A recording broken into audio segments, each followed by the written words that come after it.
America, रूस, Japan, अब भारत में भी विकसित देशों जैसी सुविधा आने वाली है। जानेंगे क्या चल रहा है यहाँ पर। तो वहीं रूस ने भारत के लिए अब 3 कॉरिडोर खोल दिया है। जियोपॉलिटिक्स में बहुत कुछ चल रहा है, हमेशा की तरह जानने को मिलेगा बहुत कुछ। आइए जानते हैं इन खबरों को विस्तार से। यूं तो दुनिया भर के लगभग हर देश में रेलवे की सेवा है, लेकिन रेलगाड़ियों के लिए टेस्ट ट्रैक किसी देश में है। इन देशों में चीन, जापान, अमेरिका, जर्मनी, फ्रांस, रूस आदि शामिल हैं। इन देशों की सूची में भारत भी जल्द ही शामिल होने जा रहा है। जी हां, भारत भी रेलवे का टेस्ट ट्रैक तैयार किया जा रहा है। रेल मंत्रालय इसका निर्माण राजस्थान के जोधपुर डिवीजन में करवा रहा है। इसे तैयार करने में 800 करोड़ रुपए से ज्यादा का निवेश होगा। राजस्थान के जोधपुर डिवीजन में बनने वाले देश के पहले ट्रेन ट्रायल ट्रैक लगभग तैयार हो चुका है। 60 किलोमीटर लंबा यह ट्रैक पूरी तरीके से सीधा नहीं है, इसमें कई घुमावदार बिंदु बनाए गए हैं। इससे इस बात का ट्रायल लिया जा सकेगा कि स्पीड में आने वाली ट्रेन बिना स्पीड कम किए घुमावदार ट्रैक से कैसे गुजरेगी। डिडवाना जिले के नावा में तैयार हो रहे इस ट्रैक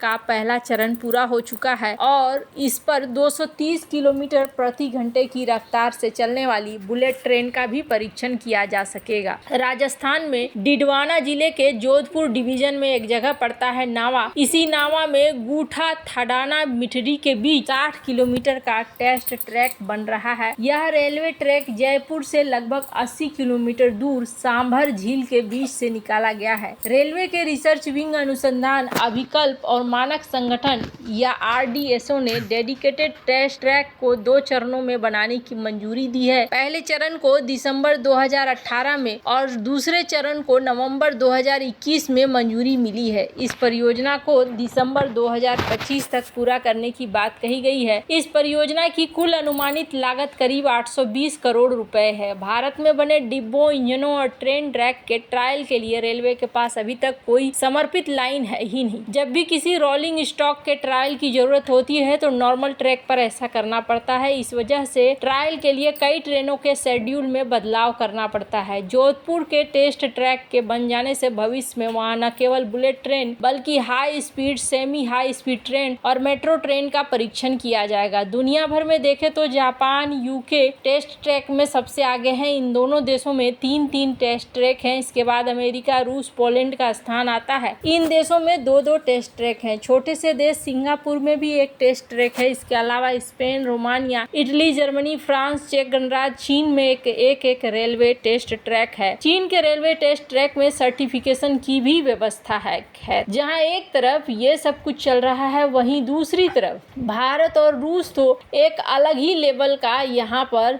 तहलका मचाकर रखे हुए हैं। और भारत और रूस के इस तहलके से इस वक्त पूरी दुनिया में इस बात की चीज हो रही है कि भारत अब अपने इकोनॉमिक तौर पर मजबूती की तरफ बढ़ रहा है। स्क्रीन पर डॉक्टर एस जयशंकर का एक बयान देख सकते हैं। डॉक्टर एस जयशंकर ने इस बात को साफ किया था कि आज की डेट में भारत कैसे सोचता है। तो भारत दरअसल यहाँ पर ऐसे सोचता है कि भारत सबसे पहले अपनी इकोनॉमी को बहुत ही बढ़िया बनाकर चलना चाहता है। अपनी फॉरेन पॉलिसी में अपनी इकोनॉमी को जोड़कर चलता है। ये बात खुद डॉक्टर एस जयशंकर ने भी मानी है। स्क्रीन पर आप इस आर्टिकल को देख सकते हैं। और ये बात उन्होंने यूं ही नहीं कहा है, इसका एक नमूना भी देखने को मिलता है। भारत के ऊपर दबाव पड़ा, लेकिन भारत ने यहाँ दबाव को झेलते हुए सबसे पहले रूस के साथ डील को पक्की करनी शुरू कर दी। और रूस के साथ जो डील इन्होंने पक्की की है उसमें अब देखने को मिल रहा है, अभी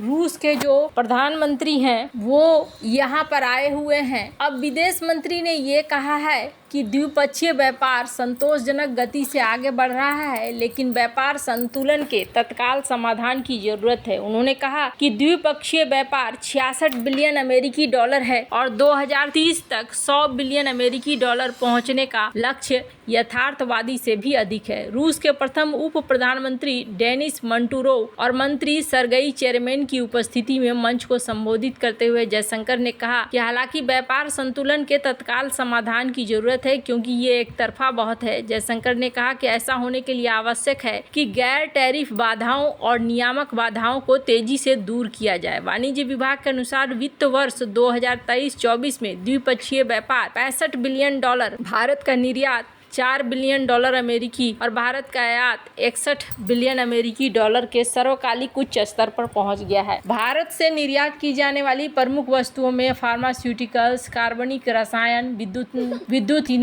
यांत्रिक उपकरण, लोहा और इस्पात है। रूस से आयात की जाने वाली प्रमुख वस्तुओं में तेल, पेट्रोलियम, उर्वरक, खनिज संसाधन, कीमती पत्थर, धातु, वनस्पति तेल शामिल है। पिछले 5 सालों के दौरान सेवाओं में द्विपक्षीय व्यापार स्थिर रहा और व्यापार संतुलन रूस के पक्ष में रहा। दोनों देशों के राजदूत और फिक्की के अध्यक्ष अनीस शाह भी मंच की बैठक में मौजूद थे।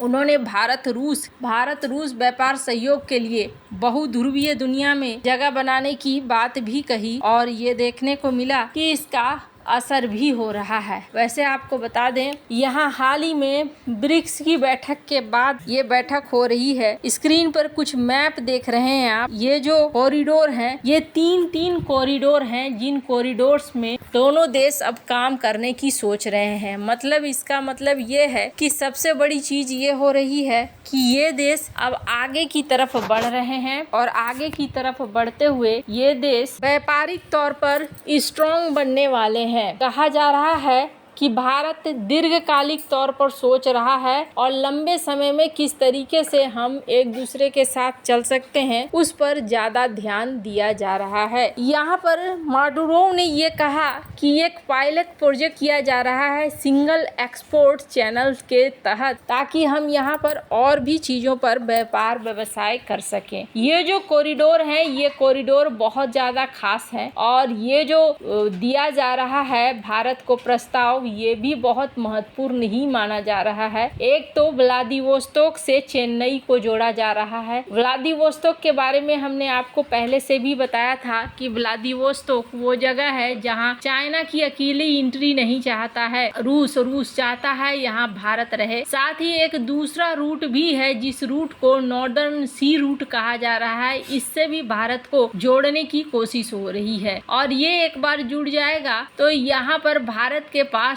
2 आराम से रूट बन जाएंगे। और वैसे आपको बता दूं, सिर्फ यही नहीं बल्कि और भी कोशिशें की जा रही है ताकि दोनों देशों के बीच में व्यापार को ऊंचाई तक ले जाया जा सके। यहाँ पर यह भी डिस्कस हुआ कि करेंसी कैसे इस्तेमाल होगा, क्या होगा और इन सब के बीच में पेंटसीर एयर सिस्टम को यहाँ पर डेवलप करने के लिए यहाँ एक डील साइन हो रही है। और पेंटसीर को लेकर जो डील साइन हो रही है ये बेहद ही खास बताई जा रही है। रूस के साथ भारत के बहुत सारे ऐसे चीज हैं जो अभी अटके पड़े थे, पर अब ये अलग अलग क्षेत्रों में आगे बढ़ रहे हैं और ये सबसे अच्छी बात मानी जा रही है। वैसे ये जो डील है इसमें माना जा रहा है कि दोनों देश मिलकर इसके एडवांस वेरिएशन बना सकते हैं और पार्टनरशिप में ये चीजें चल सकती है। अपने आप में ये बहुत महत्वपूर्ण है क्योंकि पेंटसीर एयर डिफेंस सिस्टम एक बहुत ही बढ़िया डिफेंस सिस्टम है और इसका